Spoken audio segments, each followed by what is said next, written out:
The craziest thing that ever happened to me in Byberry was December 26th, day after Christmas. So it's me, Victor, Fenton, Faison, Stevie G. There was a dozen of us that day.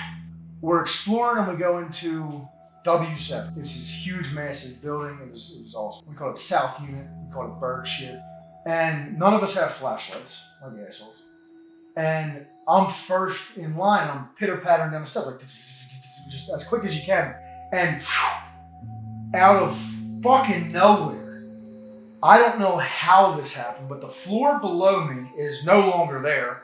And I'm hanging like this from both railings. There's a hole that's 7 steps wide and goes down to the basement. It was like a 7-story building. I'm like, okay, I just swing onto the landing and I'm fucking shitting myself. And I'm like, when I landed, it shook. I'm thinking the whole thing's gonna collapse. And what separates the stairs so that no one can go, there's like an iron gate separating, the center of the steps. Grab the iron separator, iron divider, and I climb up on the railing, and I'm holding on and walking up the railing with the hole right behind me, And I get up and I stoop. Like everyone just gave me a hug and was like, dude, you fucking should have died, dude. It was insane.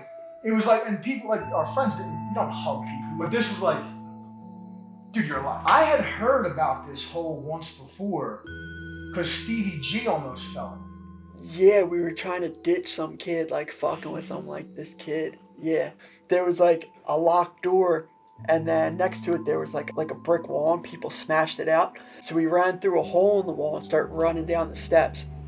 And then all of a sudden, I look down, and I'm about to step into a huge hole. There's just a step, and then there's like 4 steps missing, maybe even 5 steps. It's just a huge gap. And I was running full blast down those things, and my buddy Mike's behind me. At like the last minute, it's just one of those things where you don't even think, you just kind of react because you're about to die. I just grabbed the railing, and then there's like one of those like suicide railings or whatever for like the stairwells, and I grabbed onto that. And it was crazy because as soon as I grabbed it to stop myself from running, my buddy Mike just slammed into my back, and to this day he's just like, dude, if you didn't do that, I would have fucking died. He's like, there's no way I would have saw that. And this was like, but I've never seen this hole, and I thought I'd been all over this place, and I just was like, all right, it's on a staircase somewhere that I've never been, probably never need to be. The hole was actually like in a spot. It's like a huge building. It was a dormitory building, but there was like no type of warning. Like it looked like people didn't even really know about it because there wasn't any graffiti around there or nothing. That was December 26th. I'd have to look it up, but I